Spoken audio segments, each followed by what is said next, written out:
Happy to be joined by one of the best coaches in the game right now and the man behind Top Game Management, Tyson Chartier, joining me here on the program. Tyson, how are you, sir? I'm doing good, man. Thanks for having me on. Of course, had to get you on. A lot going on with your fighters and just in the MMA world in general. But I wanted to start first with this Rob Font news. Spoke to Rob yesterday, found out that he was in fact offered the interim title fight, but unfortunate news with him getting COVID. How difficult was that conversation, not only with Rob, but with the UFC having to unfortunately not take that fight? The UFC was really understanding. They were just like, let us know if you can do it. And, we chewed on it for probably about 3 or 4 hours. We talked to our team. We talked to the doctors that we know, and you just never know how someone's going to react after COVID. And 5 weeks coming off being quarantined for a few weeks, and it was just the call couldn't have come at a worse time. And we had to make the decision that we thought was best for Rob's career.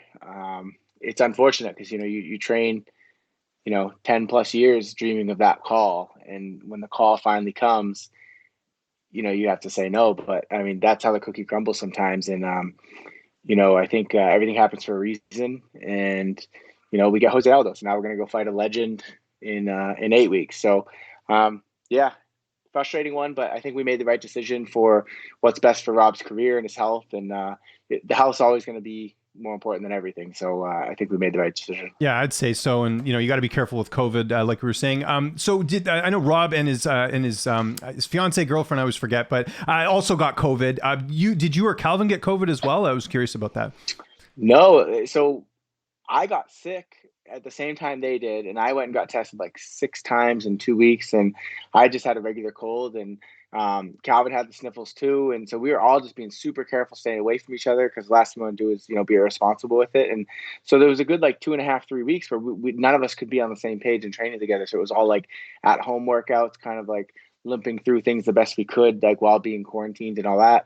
So yeah, it was just, fortunately, they were the only two that got it. But unfortunately, it was just the timing of it led to kind of where we're at now. But like Bill Belichick would say, we're on to Aldo. Yeah, I don't think he'd say that about Aldo, but I get the line of thinking there. Good reference, nonetheless. That's really great.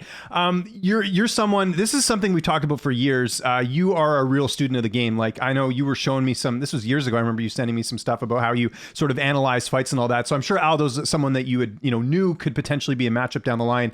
I'll ask you the simple question: where have a lot of fighters failed with Jose Aldo in the past?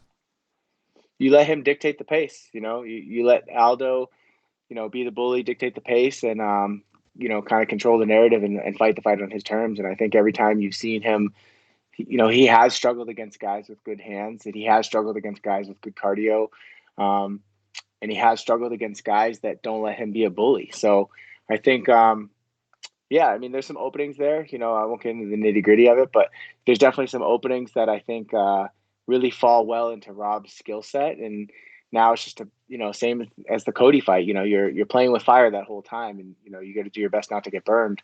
And that's what we plan to do, with Aldo. And I think the 5 rounds is a huge advantage for us.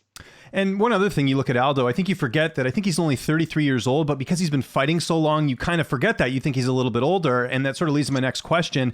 One of the things with Rob is he really hasn't taken a lot of damage in his career. I think he's been finished, I think the one time by Munoz was a submission loss, but in general, he's been pretty unscathed, so to speak, in a lot of his fights. Aldo, not so much, right? He's been finished, by Holloway, and he's had some wars in the past. How much of a benefit is that for Rob, do you think? I mean, I think you factor it in, but I think Rob's a young 34. Like you said, he hasn't taken a lot of damage. He didn't have a combat sports, background before he got into MMA. Mm-hmm. So it wasn't like he had years of wrestling wearing on his body or boxing or whatever. So, yeah, he is a young, healthy 34. So, and I think you parlay the fact that the way we train too is we're really big on drilling and not, killing each other in the gym. We don't get paid to spar; we get paid to fight. So, we have a really like methodical way of training to try to like protect each other and make sure that we're not taking those those blows and all that damage in the gym. So yeah, I think that could be an advantage. Rob doesn't have a lot of miles on him for someone who's ranked number 4 in the UFC, and this will be his 12th UFC fight, and he hasn't taken a lot of damage, like you said. So I think he could definitely play into our hands if we're able to put hands on him and wear him down a little bit. Something else that happened recently was this Kevin Holland and Kyle Daukaus fight. They're going to do the rematch in a little bit here, but it was ruled a no contest after an accidental headbutt. And there's a lot of different thoughts on that fight, and it was kind of a weird situation with it seemed like 20 people huddling around a TV screen and sort of determining what the ruling should be. I bring this up to you because someone that I know you manage and a close friend of yours, Mike Rodriguez, was in a similar situation against Ed Herman where there was looked like an illegal shot. Herman has to get a timeout. Herman comes back, wins the fight. Was that a little bit disappointing just seeing because they are similar situations, yet the UFC made that a no contest and this one not? I think it's important to note that the UFC didn't do anything. It was commission, the true. Commission. Yes, yeah, for sure. So yeah, the commission, the rule states there's been no rule change to allow a replay now. It was always there. They just interpreted it as though it was only for boxing, which wasn't the case. And I think our appeal pointed that out. They saw our appeal come in. We pointed out all the rules. We said, listen, you have the ability to use replay. You're not using it. What's the deal? And the commission, and then shortly after, I think it was the next week or the week after, they said you can use replay, but the referee is the sole arbiter of the whole match. So he dictates what's going to be used and not used. And we had Chris Tione, and that night he could have asked the side, the ringside official, the secondary official, to say, hey, what did you see when he saw the hit to the belly that he thought was a low blow? And if the other guy was like, no, that's not a low blow, it was a hit to the belly, then he should have gone over to Herman and said, hey, you have to compete now. And if Herman's not ready, the fight's over. We win by TKO. Unfortunately, that night, he chose not to ask for a second opinion. I think he's acknowledged that he made a mistake that night. And at the end of the day, we're trying to just make the sport better. And I think us putting up such a fuss like we did and, going through the whole process of appeal, even though we lost, that helped Kevin Holland. And I think it helped them ultimately get this one right. So I wasn't upset with this one. I was more happy that, maybe Mike's misfortune had a positive impact on the sport because, Kevin didn't deserve to lose like that. No one does. And so I think they got it right. They're going to run it back. And it's good to see the sport taking a step forward. Unfortunately, Mike's kind of the ultimate victim here is, that ended up being a loss on his Tapology, and then he went and lost his next two. And when you just look at his record and say, oh, 3 in a row, let's release him. I don't know. I can't say if it did or didn't factor into the UFC, releasing him recently, but you got to think it did. So, unfortunately that played a little bit of a part in Mike losing his job. So unfortunate for Mike be the martyr there, but at least they're getting it right now, Yeah. No, I like the glass half full approach as well. How's Mike doing, by the way? I haven't spoken to him. I would imagine maybe going back to CES if he's looking to continue fighting just because of the fan base, or what? Is there any sort of plans for Mike going forward? Yeah, right now he's just healing. He's a little lumped up in that last fight, so he's just kind of getting things right at home and resting his body. He's going to see different doctors, getting some things that have been lingering, finally looked at, now that he's not in camp. And, we'll plan the next move once he's healthy, because it's hard to talk about the next move, right? When ultimately you just lost your job and you're like, oh, what's next? It's kind of, everything seems overwhelming. So I think ideally I like to usually give the guys, a couple weeks and then sit down with them and their coaches and really once the kind of the shock kind of wears off, then let's plan the next move without, being fueled by emotion and reaction versus let's make sure we're doing what's best for you and your future and what you want to do. So that's kind of where we're at now. We'll be going into that next phase pretty soon here. Calvin Kattar, got to talk about him. We haven't seen him in a while, which I think is good. Lots of time off, especially now with what we're hearing about, brain injuries and things of that nature. I kind of was trying to get some hints from Rob yesterday. He kind of spilled the beans a bit that January is kind of the targeted time for Calvin to come back. Let's hear from his manager, his coach. What's the latest on Calvin, Tyson? Yeah, I think Rob said the right stuff. We're targeting January. Those, he said a few names. Those are the names that we're hearing too. So, now we're just waiting for a bout agreement. So I don't believe anything until I get a bout agreement in hand. Yeah. And sometimes even when I get a bout agreement, I still don't believe it's going to happen until we step in the cage. So yeah, we're at that point where, we're just refreshing the email every couple hours to see if the bout agreement came in. And then I assume the UFC will go public with it. So yeah, we're just in a holding pattern right now, but yeah, mid-January is the target. And, he's been in the gym this whole time. We've been safe, no contact for 6 months. And now he's just itching to go. We had actually accepted a fight for October 16th as the main event, but I think that main event's cursed. It just keeps losing, dropping off. So we had accepted on our end. The other end didn't accept because of an injury. And then, I think now the main event's changed hands 2 or 3 times. So we were ready to go then, and we're just parlaying that into being ready for January. Okay, well, you just dropped a bomb here. Calvin's supposed to fight October 16th. I'm imagining you can't say who the opponent was, or was there an injury? Is there anything you can tell us about that? Fight night, I would assume, right? Yeah, it was the main event for the one that Aspen Ladd's going to headline now next week. Oh, interesting. Okay. Yeah, because remember it was going to be us, and then it went to Holly Holm. No, it went to Misha Tate, and then she got COVID, right? Yeah. So then it went to Holly Holm, and then something happened with her, and now it's going to be Aspen Ladd versus the other Dumont. Yeah. I think so. That would be officially, that I know of, it would be the 4th main event that they were trying to do. So, yeah. So okay, interesting. So the opponent got injured. Is that why it didn't happen? You said. No, they offered us the fight. We accepted, and then the other end couldn't accept anyway. They just what didn't work for their timeline, and but it would have been a main event. So, I'm not one to out other people being injured. So 100%. Yeah, I don't know. Of course, that's why I give the that's why I do the preface thing. I'm not one of these guys who's trying to get someone in trouble here. It was never like it was signed. It was offered. UFC wanted it. We wanted it. From what I understand, the other side did want it, but they're just not medically cleared to go yet. So it didn't work out. So okay, well, can I ask this at least? Was it one of those names that Rob mentioned, or was it a completely different opponent? It might have been. It might have been. Okay, there you go. We'll keep it with that for sure. And that was going to be kind of get to my next question as well. We had heard Giga Chikadze speak about a potential fight offer, and then he claimed that Calvin turned it down or something. Can you sort of give more sort of clarity on that? Because I know Giga sort of came out and said something like that in terms of fight with Calvin Kattar. Yeah, first of all, Calvin will never turn down a fight. He'll fight. If you told him he had to fight Godzilla tomorrow, he'd fight him. So if Calvin ever turns down a fight, that's like his team turning down the fight, because that's what we're there for.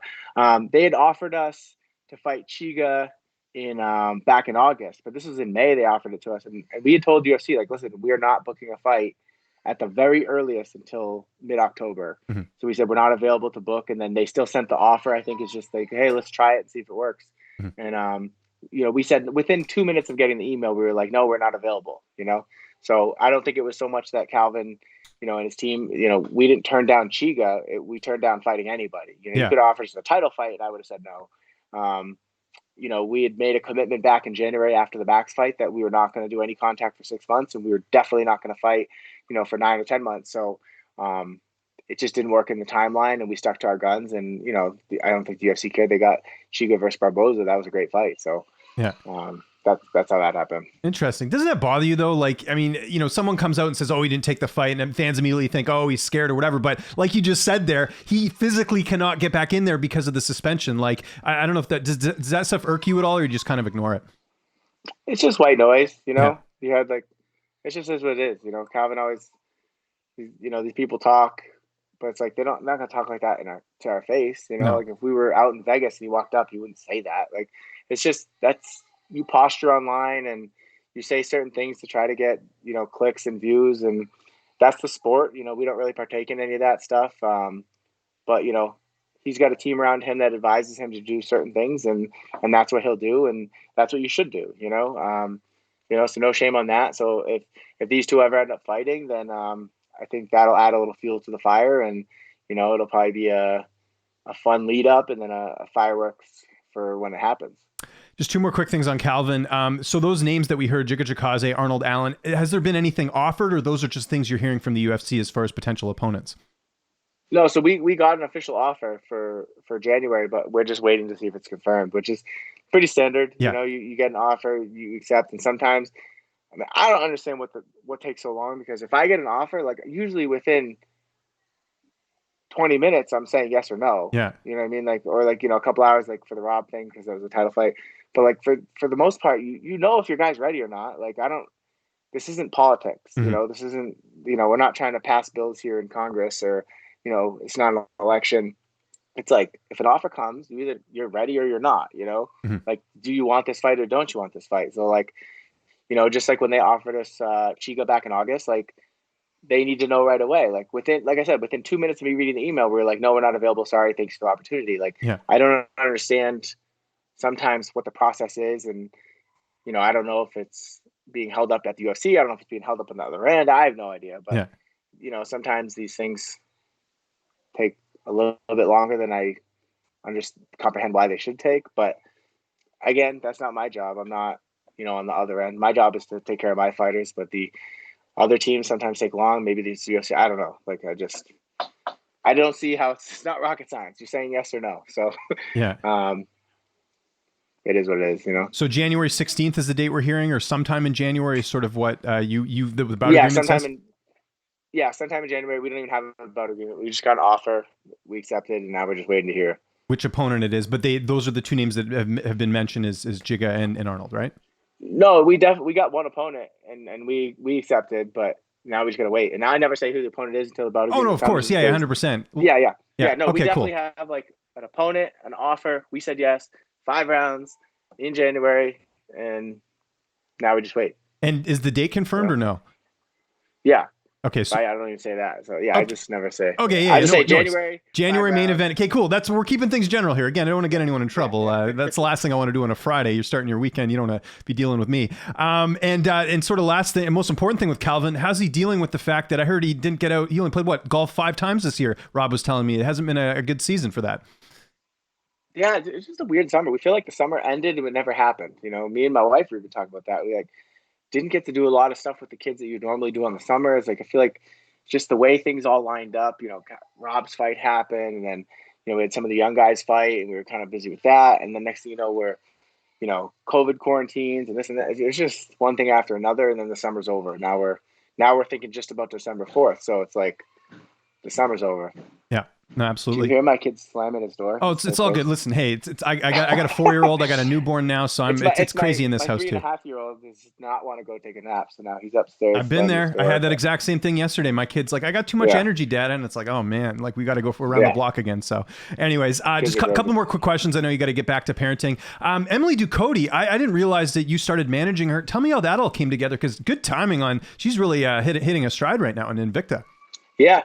So when Tony Martin fought out in Oklahoma, like probably 4 or 5 years ago, whatever that was, 3 or 4 years ago, I cornered him. We went out a little bit early, and Tony was looking for a gym to train at. And I had hit up a coach that I had talked to one time when I was looking for a fight for Greg Abello for CES. One of his guys was like, oh, mess with my coach. So I messaged Coach G. And then he's like, oh, if you're ever in Oklahoma, feel free to stop by. And then we were going to Oklahoma. So I hit him up. I was like, can we train at your gym this week? And so we trained at his gym. Me and him followed each other on Instagram, and, just every now and then talk shop, just stay close. And then probably about like 6-8 months ago, he reached out and said, hey, would you be interested in managing Emily? And, for the most part, he manages all his own fighters. He's kind of like me. And, but him and Emily are engaged. So I think he maybe thought, I don't really know the reason. Like, I think he thought maybe it would be better if she had a buffer where it wasn't her fiance. So we talked about it, and, me and Emily got on the phone with him, and we decided to work together. And then we got that last fight, and man, was that freaking amazing. She's easily she's already a top 10 talent in the UFC. Like, I think if you look at her versus line her up against the top 10 in the UFC, like, she's competitive against any of them. So I think everybody knows she belongs in the UFC. It's just a matter of time before, we get that call, and, we're working out some things on our back end to make it happen. And hopefully we'll have some news soon that, she's getting signed to the UFC. Yeah, that's great. And just one more name I wanted to mention on your roster, Mitch Raposo. Great job getting him the Contender Series. And we saw a few of the tough fighters get in the UFC. I know you're not getting to work with them a ton this time, but how excited are you for Mitch to have another opportunity to get a UFC contract?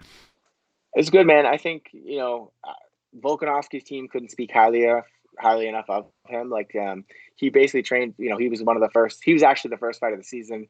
So he had a lot of time to just train with Alex. He trained with Alex one-on-one. Like, he sparred with him quite a bit, and he learned a lot from him. And then, Hickman, the wrestling coach, and, Jones, the jiu-jitsu coach, like, they all spoke so highly of him. They're like, dude, this kid belongs in the UFC right now at 125. Like, he only lost that fight because it was a weight class up, and he's so talented.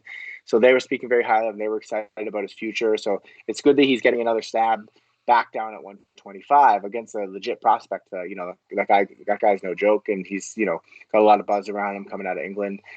So I'm excited to see him go out there, perform on the big stage. He's excited. I get another shot in front of Dana. I'm not messing this one up, and he'll go out there next Tuesday and hopefully get the hand raised and get a contract. You mentioned Tony Martin. Is he back to Tony now, or wasn't it Rocco Martin? Is he gone back to his original name here? I don't freaking know. I just call him. I never called him Rocco. I always Okay. call him Tony. So I don't know what he's going by these days. But yeah, he's a wild man. He's back in Minnesota now, so he's helping.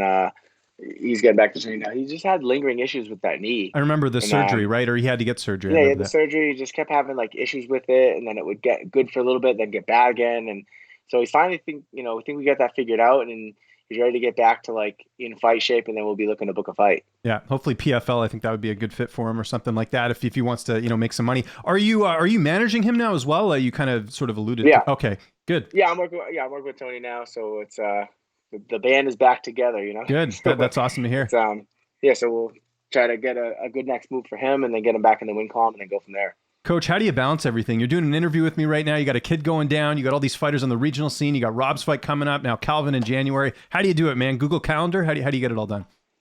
No, my wife would love it if I use Google Calendar. I don't. Like, I just know the schedule, and I just stay on top of my phone. And yeah, it's just I love what I do, so it doesn't feel like work. Yeah. It's yeah. No, I don't know. It is a lot when you really think about it. It is a lot of stuff, but it's like I love doing it, so it doesn't feel like work. So I just get to do what I love. You and me both, man. We love this industry. Tyson, thanks so much for doing this. Anyone you want to thank? Anything you want to plug? We got the New England Cartel merch. The floor is yours, sir. Yeah, the link in my bio on Instagram, New England Cartel swag, and you know, we get a couple team sponsors now, Dan O'Brien Auto Group, Premier Mortgage Lending, and First Form. So it's nice to finally start the team starting to get a little bit of love, and it helps a lot with all the overhead and stuff like that. So it's nice that we're starting to get recognized as someone that people want to invest in. So we're lucky to have people around us that are chipping in and adding value. So it's nice.